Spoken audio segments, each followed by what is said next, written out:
Hello everyone, this is Jacob Hopio, the producer of The Apex. In this episode, Jan had the privilege of interviewing a member of the Podcast Hall of Fame, Dave Jackson. Unlike many other people who know how to podcast, Dave has been a technical trainer for over 20 years.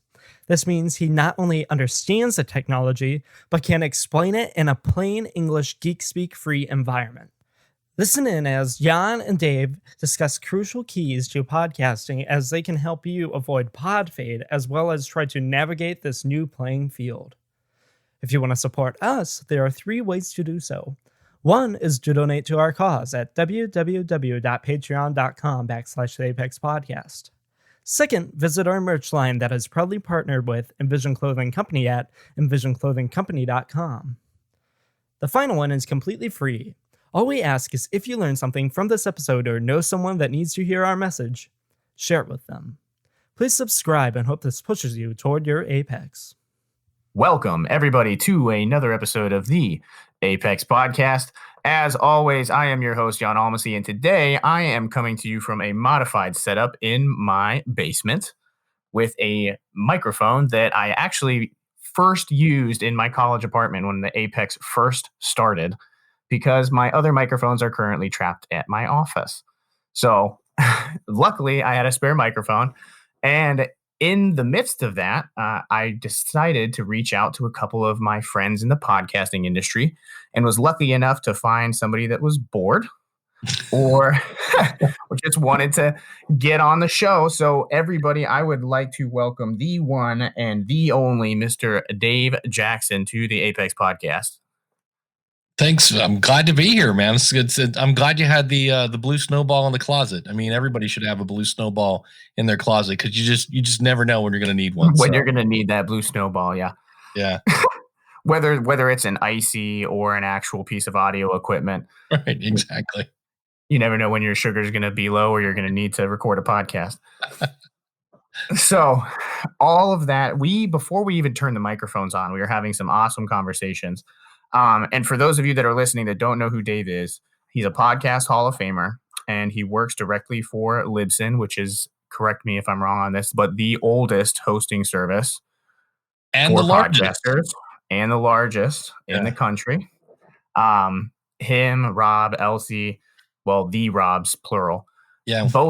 All of the team at Libsyn is phenomenal. All right. And if there's any podcasters listening to this and they're trying to decide which type of hosting service they would want to use, 110%, I would recommend Libsyn just based on their customer support and their service to their podcasters. And the fact that all of you either actively have a show, essentially, have been experienced in it, or advocate for the platform as a whole, not just selling product.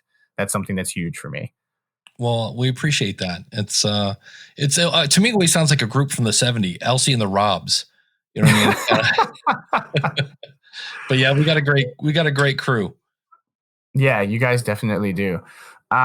So with all of that podcast expertise and everything, one of the things that I really wanted to dive down right now is there's 2 major questions that I'm hearing, I think, in the podcasting space right now. And it kind of goes like this. The one side is we're podcasters. Everyone else is talking about coronavirus and COVID-19. We should not talk about it because people need an escape. And then the other side of that argument is we have a platform. There's a lot of people listening. Information is being thrown at people really fast. We have a responsibility to pivot our shows and share information with our audiences. Now, I kind of can see both sides of the argument. And before we turned on the mics, we had started getting down this dialogue. But what is your position on that, Dave? It's kind of weird because on one hand, I think we all can agree that every time you turn on the TV, like, you can't escape the virus talk at this point. It's everywhere. And the other thing I've noticed that every time you turn it on, there's more stats, there's more outbreaks, it's getting bigger. And it's kind of weird. It's like the minute you talk about it on your podcast, it's out of date in a way. So, and that's the other thing. And I'm also, if it's something where you're completely breaking format, people come into my show because they want to learn how to podcast. And I'm talking about, well, here, wash your hands for 20 seconds. They're like, and that's the other thing is, if I say wash your hands for 20 seconds and use social distancing. Am I really telling you something that you haven't heard 17 other places in the last 3 days? So Exactly. I kind of get that. If there was something specific, like I did an episode, I've kind of checked off I've done the virus episode, and that was one. And I got the idea from one of my audience members. They said, look, I'm a teacher. I don't know how to podcast, and I need a podcast now. I got to find a way to get my content to my students. So I created a quick video and then just put it up and said, here's how you use Audacity. And I kind of explained how this isn't really what I teach in the School of Podcasting, because in the School of Podcasting, you get into who is your audience and what's the purpose of the podcast and branding. And I'm like, that's not what they're just like, I just need it up on the cloud somewhere. So I kind of did that. And I think from this point forward, I'm going to kind of go back to normal, because I think people, I'm with you. I kind of see both sides, but I also know I'm just sick of it. Like I actually signed up today for HBO Go because I've kind of burned through everything on Amazon and Netflix. Right. Yeah, that's it. That's an interesting point to get through when you realize you're like, shit, man, there's nothing that I can find on Netflix that I either haven't already watched or no physical part of me wants to ever watch that again, because I've watched it so many times. Yeah. I don't really want to watch Babe the Pig again. I mean, I saw that like 20 years ago, but I'm like, well, I remember it was a good movie. And I'm like, no, I'm not spending time, that'll do, Pig. Yeah. So. Right. I mean, so this is kind of where I'm sitting on it. And I kind of had the exact same thought process, where if it was like, we'll call it information. Right. Like, excuse me, like you've heard it on NBC, you've heard it on CBS, you've heard it all over the place. I ended up starting a Facebook group underneath Apex Communications, because inside of our community here in Canton, which is, I'm actually branching out into your guys' area. I've been doing work with the Bounce Innovation Hub. I'm in the Akron Research Foundation I-Core program right now. So nice. I'm starting to sneak my way into Summit County. But down here, the show itself and just our team, me, RJ, and Jake, have all ended up somehow falling into this subject matter expertise kind of realm for our Cantonians, as we like to call them. And it doesn't matter what the information is. It's just they know that we're pursuing good, solid interviews with people that are on the front lines, and it's been across every industry. But now that we have that kind of principle, I guess that's people's perception. We've been really focused on this group, which is basically our team vetting articles, especially local ones, and like posting resources and trying to figure out, okay, it's almost like a mini Snopes kind of thing, where we're not reposting a whole bunch of, you already should know this type of information. But when we realized that there was a bunch of that going on, along with a bunch of misinformation, we were like, all right, we're not going to pivot our show 100%. The Apex is still going to be doing these types of interviews, but we'll add something on because we're a trusted source in the area and say, hey, this is us vetting articles. You can come here and know for sure that the information that you're reading has been looked at by 2 or 3 different people before it was shared onto a Facebook timeline. So I think that's it. I mean, really the problem we've kind of run into now with, there used to be a law like in Congress or something where you had to provide both sides. And now you have, one channel that's completely right, one channel that's completely left. And then you've got, in some cases, the president spewing things that you go, I'm not sure that's accurate. And so there really comes a point where you're like, who do we believe? And it was weird because I turn on and there was John Oliver, and I love Last Week Tonight, which is his kind of wrap of what's going on in the news. And I was like, and they do a tremendous amount of research. So kind of like what you did, you vetted this article, and he was talking about, his answer was like, should we be worried? He's like, yeah, a little bit, we don't have to panic. He goes, so somewhere between, drinking bleach, which I guess there are people that are gargling bleach. And I'm like, really? Oh my God. Yeah. Dude, do not gargle bleach, people. I made a TikTok today because I was in the gas station, and this gentleman was in front of me talking to the cashier. And I'm from a small town. I mean, I'm from Canton, but there's this area called like North Industry, which is like 20 minutes further south of Canton. And so it's cornfields basically. Right. And so I was at this gas station. The guy in front of me is like, "No, I ain't gonna get the coronavirus because I got precautions and all this other kind of stuff at home." And I was like, maybe this guy knows something I don't. I Right. should, what's going on? And he's like, "Well," he's like, "I read online that Lysol kills 99.99% of germs. So I've just been spraying it in my mouth like it's a breath mint." And I was like, "Oh my God." Yeah. Don't do that.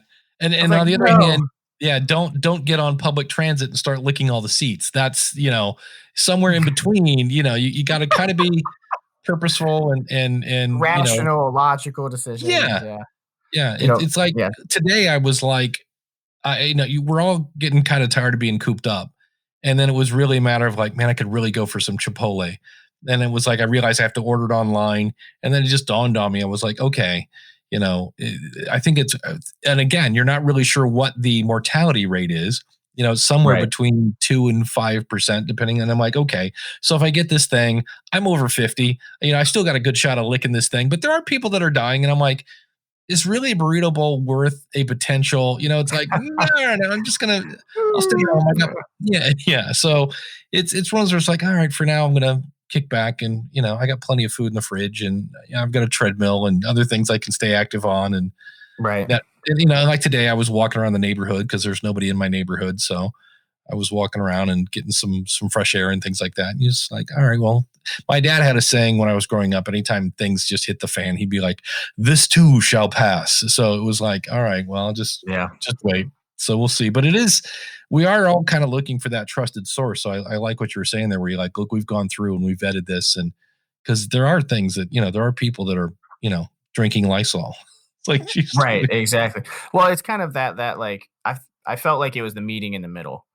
Whereas, we don't want to completely pivot what we're doing, but because we're looked at like this, we'll go out and talk to people directly from either the industry that they're in, or if it's COVID research, either directly on the front lines or someone that's involved in public health, and avoid that middleman kind of lack of transmission, and just say, I'm falling back and remembering that my main career was nursing, and that's what I'm.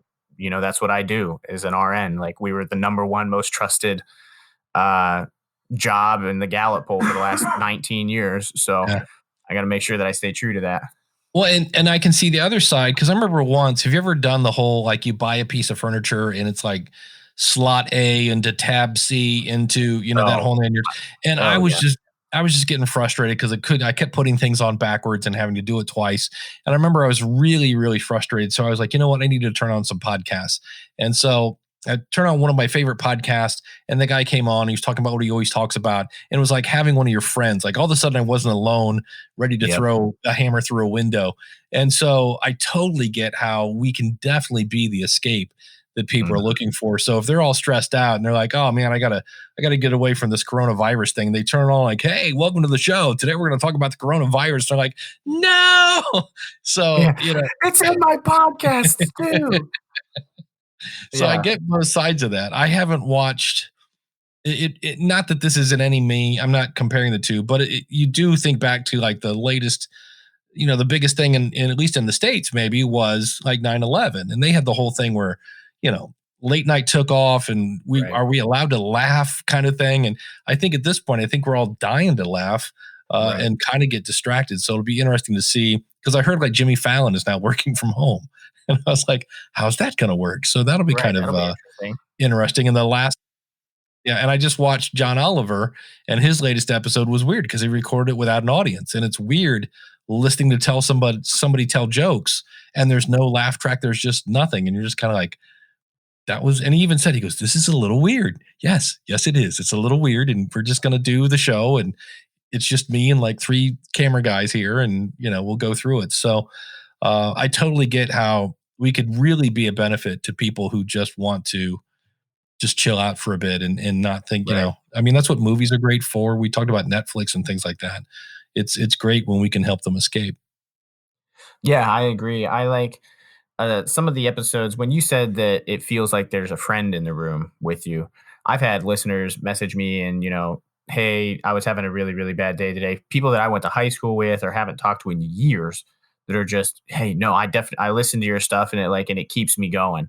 It keeps me moving. And so that's the other half of it where, I'm sitting with you at 10 o'clock on a Wednesday recording content because I know how important it can be. You start to feel that responsibility to your audience.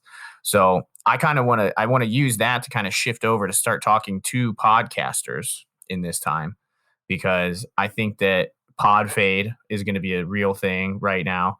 And balancing, hey, what is that responsibility that you feel to your listeners that we all feel once we gain a certain amount of traction, and the amount of time that you need to spend taking care of yourself as well. How would you recommend someone finds that balance, or what are you doing right now to kind of find that balance? Well, for me, it's not, I mean, I work from home. I mean, so for me, I'm like, wow, everybody else gets to do what I do all the time. I work from home. So the Right. only difference is I usually go out for dinner just because it's weird when you work from home because there's no water cooler talk. I mean, I have Slack that I communicate with Libsyn with, but you find yourself wanting to have a deep conversation with the checker outer person at the grocery Right. store, like, because you're just dying to have human connection. So that's loneliness is actually a thing. If you look into it, I forget who I was just listening to a podcast, and they said there's already a loneliness epidemic from people kind of working from home and just doing this whole 9 yards. So now that everybody's doing it, it's going to be even worse.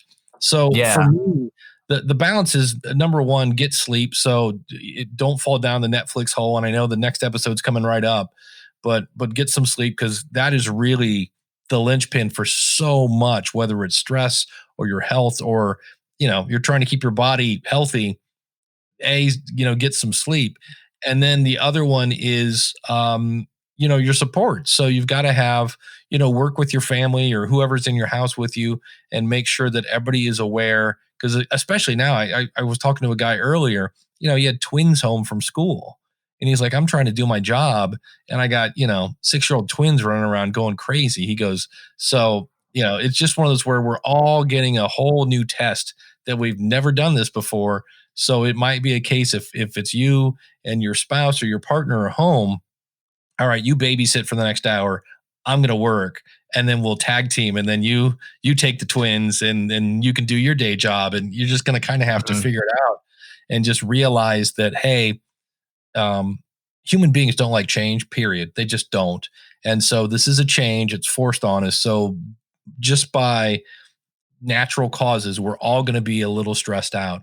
And so I think the more we can just start there and go, look, I'm already stressed and I'm ready to throw somebody through a window, or I'm on edge. Just acknowledge, okay, I'm on edge, and just take a deep breath, drink a glass of water, stand up, do whatever it is. But it is, it's one of those things that, as a former teacher, I used to teach software, and it was always fun when somebody come in from, whatever, Microsoft Word version 6 to Microsoft Word version 7, which really wasn't that much of a change, but it was a change, and human beings do not like change at all. So I think that's going to be part of it. And just, I always say communication is the lubrication of the engine of life. So, and when you're starting to get frustrated with people or whatever, and you're freaking out because, I have a friend of mine, he was a bartender and a radio DJ in addition to like his day job. Those were he had 2 side hustles a night, lost them both. The bars gone because nobody's doing that. And because sponsors are already getting hit, companies are already taking a hit because the waiter and the waitress and the Home Depot people aren't pulling a paycheck. And so that's going to affect the economy. So they started, and for me as a podcast person, a lot of people podcast as a hobby. And the first thing that goes when the budget gets pinched is all those hobbies. So it's going to be interesting to see the ramifications of this over the next couple months, because I think that's where we're going to, we're all kind of like, oh, wow. There's nothing open. And then you're like, yeah, those people are not earning income right now unless there's some sort of magic wand that their company's going through. And I think that's really going to be the next level of once we get through this virus thing, we're going to go into a whole other set of stressful situations, which, holy cow. I mean, here in Ohio, I was just reading on this in the local newspaper. They went from something ridiculous like 500 unemployment people like new submissions for unemployment like 2 weeks ago, and Like now it's 17,000 or something. yeah, something ridiculous. Yeah. So that's going to be, once we get through the virus, then we're going to have to get through like, oh wow, now that we're all healthy physically, now we've got to get the country, the economy back to speed, and that's going to be a slow. It's not like, okay, everybody go back to work and we'll go. Everybody's going to pinky swear that we're all going to go spend money now. So that's going to be interesting to see. I realize that's a really long answer. I'm sorry, but oh no, you're good. I mean, I think that opens up a lot of the doors that I was planning on opening anyway. So, there's a lot to digest in that statement. I mean, there's so many different pieces of that puzzle that you kind of laid out on the table there. But I think some of the ones that people are the most concerned about is the length of time that this is going to go, and then what it's going to be like afterwards, that kind of post-apocalyptic period of time.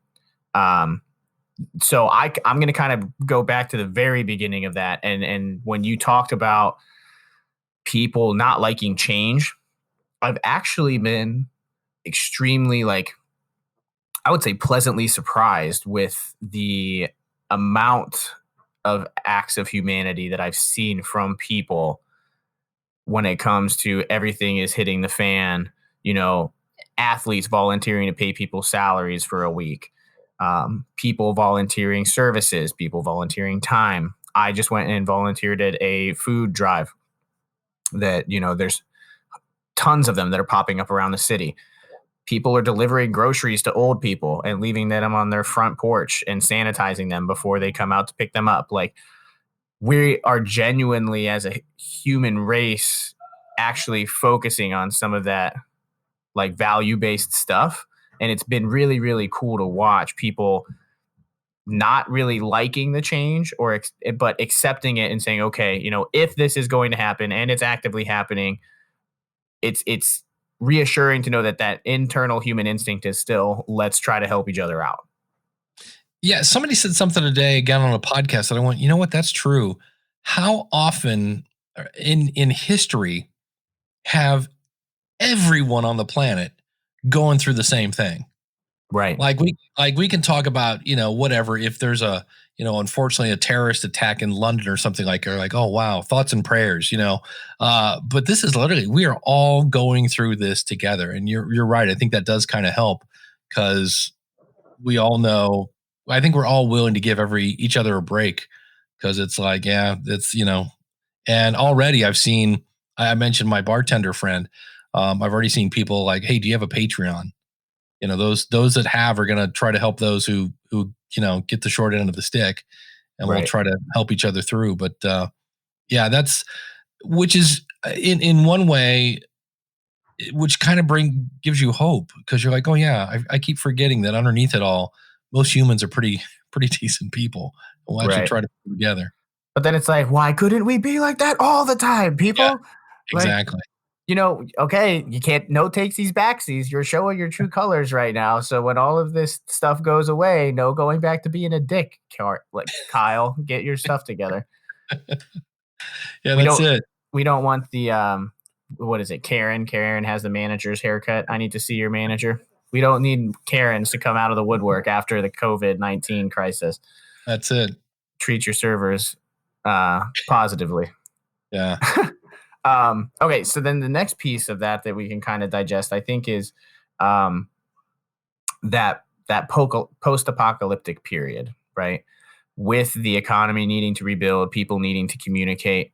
I don't know about you, but I've had a lot of people go from not necessarily, I mean, they believe in the podcasting platform, but when we're trying to take it to corporate entities, because that's what Apex does, is we help companies build podcasts and do outreach, and whether it's using Libsyn's internal app and us helping develop it or whatever else, but they were kind of believing in it, and now they're like, oh, like this is real, like this is actually super useful. We should definitely start doing this, but now all of our budgets are frozen. So post this apocalyptic period for podcasters that were either like on the brink of trying to go for this full time or actively trying to do it, how do we go about making sure that we're balancing helping people and then also putting food on our table? Boy, that's a tough one. It really is. Yeah. 'Cause I remember after Obama was out of office. Let me think about this. Was it Obama? It was when Obama took office and when the whole economy went in the crapper last time, whoever was going in and out of office. That's one of those things where there was a big shift in the economy, and the banks were all going out of town, and there was an actual spike in people that said, I'm going to try to do podcasting for a living. And the problem with that is that's a great idea about 3 years ago. Like Right. Jordan Harbinger always says, dig the well before you're thirsty. And so to hop in now to save the day, it's like, unless you're bringing an audience with you, that could be Right. a problem. So you can, to me, when I worked in Canton, we had salespeople all over Ohio, and we would bring them into the central office, and they'd go, all right, you guys, now you get out there and sell, win one for the Gipper.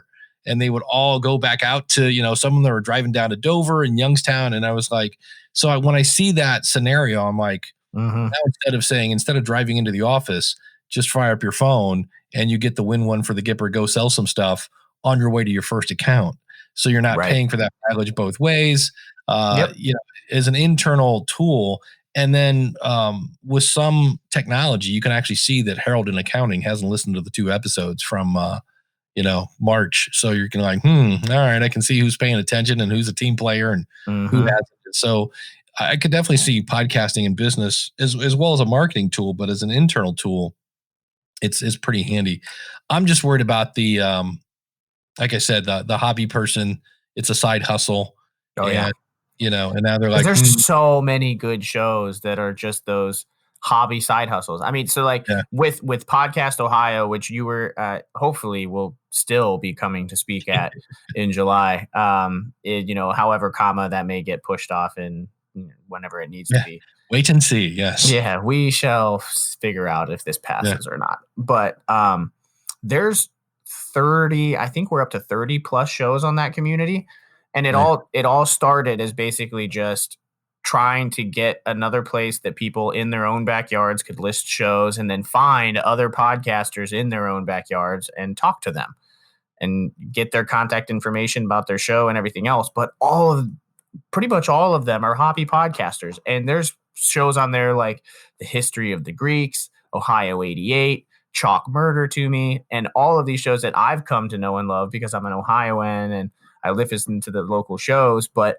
they're high quality being produced in someone's home office or basement on their budget, not getting paid on their own time. And I was like, no, like if I don't get to listen to another episode about a serial killer in one of the counties in my state, I don't know what I'm going to do.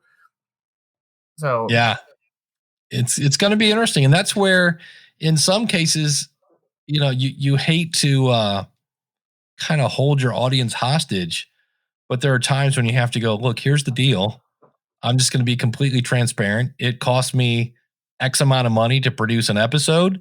I'm paying an editor. I'm doing this plus all the time I'm taking and blah, blah, blah. And, if you want this show to continue, here's my crowdfunding, whatever it is. I need help. And that's it. Yeah. I mean, and I've seen people, there's a couple out of New York, Keith and the girl. They've been podcasting forever, since like 2005. They're also in the Hall of Fame. And the girl, for lack of a better phrase, had some sort of like heart surgery. And as you might imagine, not a lot of health insurance when you're a full-time podcaster. Yeah, and so, no joke. So they went to their community and said, look, they created some sort of GoFundMe or whatever it was. And they're like, hey, we need, and it was thousands and thousands of dollars to cover the surgery. And their audience did. So, sometimes if you just say, they've been, I mean, they're crazy. They're great people. But I remember when it first started, they would go around and they had a logo and they would spray paint it everywhere in New York City. Oh my God. So you got to do what you got to do. Yeah. And that might be also in some ways disheartening if you go, I really need some help. And your audience goes, I'm in the same boat.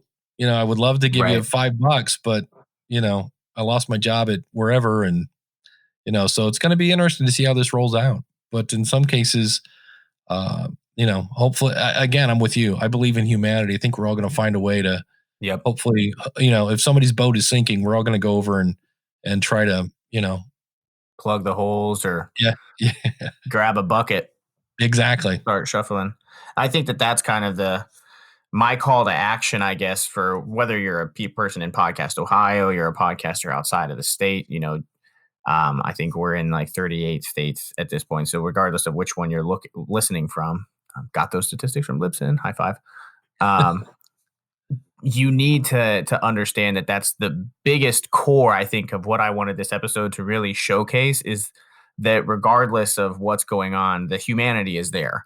We're seeing it, whether we're in the podcasting industry. I'm seeing it in the healthcare field. The people that I go to at the hospital that are working in the ER and the ICUs, for those people that don't know, I mean, I'm an ICU nurse that's afloat. So I get to work surgical ICU, medical ICU, cardiac ICU, and go down to the ER. So for all of those people across those units that I see, they're all basically have the mentality, this is what we signed up for almost. Right. There's a whole lot of the healthcare workers that I know, like, hey, like, this is what we got to do, what we do. Like, regardless of what else is going on, we're going to go out there. We're going to keep kicking ass. And that's been an amazing thing to watch. And because on the other side of my life is this microphone, and I've watched podcasters do the same thing. Just step up and put out good quality content, regardless of the shenanigans that are going on. And putting out resources, putting out COVID stuff, or they're just taking their shows and they know that they're good, high quality shows, and they're continuing to put out content even if they're quarantined at their houses, which is the beauty of podcasting, because you can do it from anywhere. Yeah. And I mean, the people that are working, like you were mentioning, you and everybody else, I mean, if the definition of a hero, if we think about, a fireman is somebody who looks at a house on fire, knows it's dangerous, the gut reaction is to run the other way, and instead they run into the building. A cop is, pulls up on a bank robbery, and there are people with guns and they run into the building. So to me, health workers are heroes right now because there's danger in that room. There's some dude that probably is, who knows has what. And, everybody else is like, I'm not going in there. And they're like, oh no, I actually have to go in and take this thing and stick it in his mouth. And you're like, wait, what? Right. So that's, we should all stand and salute those people, man. That's amazing. Yeah, it's I'm extremely, extremely proud of the workforce that I'm with right now. And I put out a message the other day, like a call to action for this Facebook group that we formed. And I said, listen, I want nurses, people that are involved in public policy, nonprofit directors, whoever across my network that has this, either a position of authority or a position of education in health sciences, reach out to me to be a moderator in this group and search for articles, help vet articles, and make sure that we're posting as many resources as possible. I had like 5 nurses right off the bat that were like, I'm in. I will definitely make sure that I'm like looking up information. So this is even outside of the hospital setting. These people are like, the public is relying on us. People want to hear what we have to say. People know that we're educated and they're asking us anyway. We are willing to put in hours of extra time of researching articles to make sure that people are getting quality information on top of going and actively fighting it on the front line. So I'm beyond full of respect for everybody that's in my job field right now, whether it's nursing, respiratory therapy, you're a physician, any of my hospital staff, the dietary people that deliver the trays. I mean, it's just, they're continuing to get up every day and go and clock in and do what we do. Yeah. And I think in the same way that I think a lot of podcasters at their core have a need to serve. They want to serve their audience.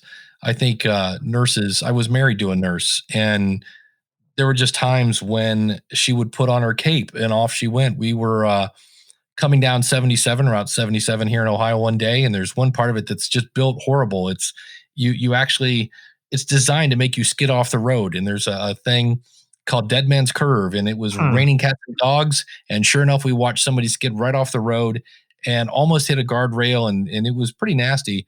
And she starts screaming, pull over, pull over. So I did. And I get out of the car. We're both getting soaked. As I turn around and watch my wife like run towards this car, and I go, and I can smell the gasoline. And I'm picturing every bad, TV movie of the week where the car explodes. I'm like, oh, I'm going to watch my wife explode. But that was just her thing. And she went over, made sure everybody was okay, and that, you could help. And that's just, again, where most people would run the other way. Yeah. She was running towards it. And I think that's just part of your DNA. So. Yeah, I have plenty of stories from like nurses that are in the ER or anything.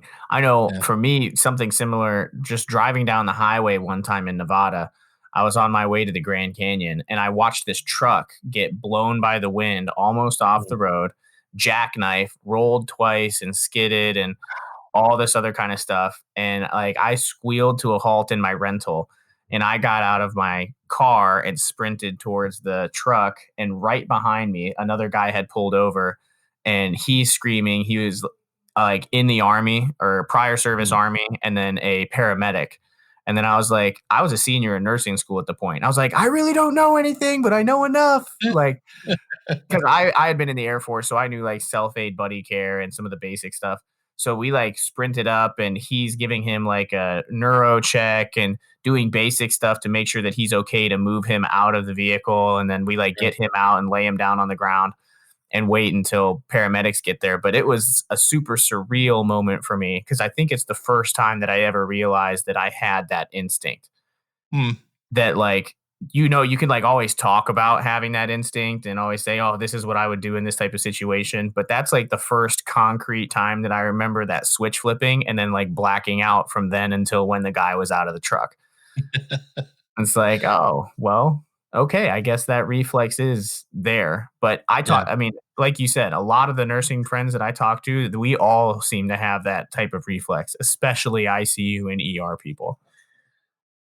Yeah. And I think, like you mentioned earlier, I think when we all get squeezed together into a bad situation, I think the human side of us, humanity the good is going to come out, and hopefully we'll, help those, like we said, help those boats that are sinking to not sink. So it should be, if nothing else. Well, again, when I was married to the nurse, we always, and anytime something weird happened, we're like, well, this is going to be a fun adventure.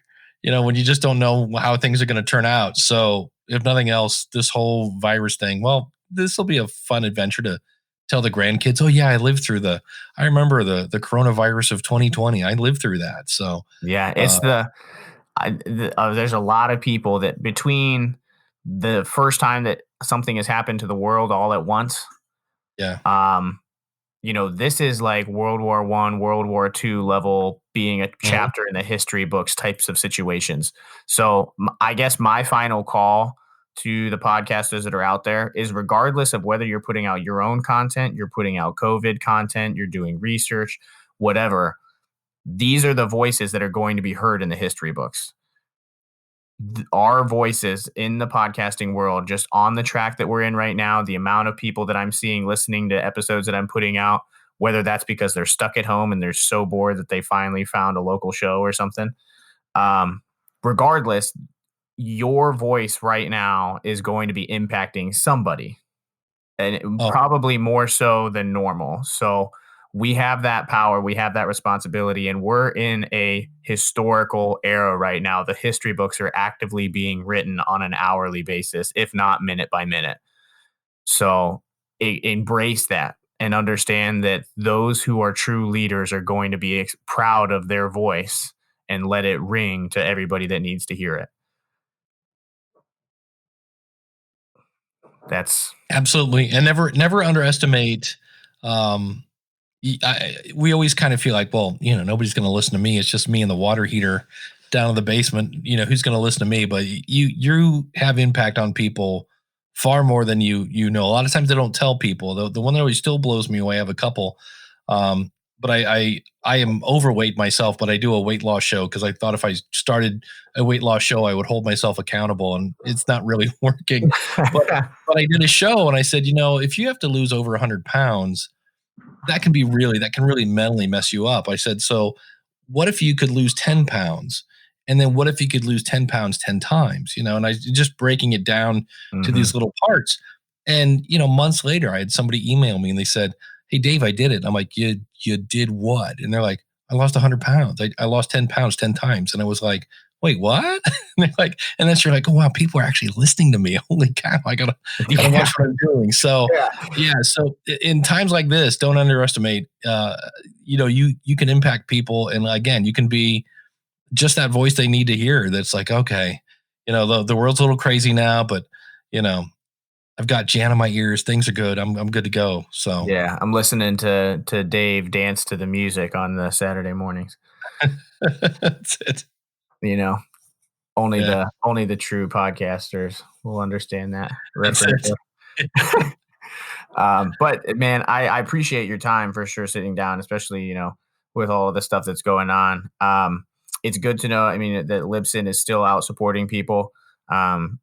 Seeing that statement really meant a lot, knowing that our feeds and everything are going to be intact and pushing out all of our messages that are super important to our listeners and everything.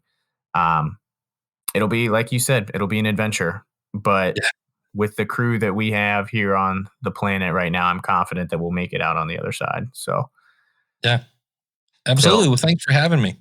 Yeah, no problem, man. Hopefully this won't be the last time. We'll be seeing you in person in July. I'm looking forward to it. Yeah. So, and if not July, we'll make sure that we bring you out for a different event. But until next time, it's been a pleasure. Thanks, man. I appreciate it.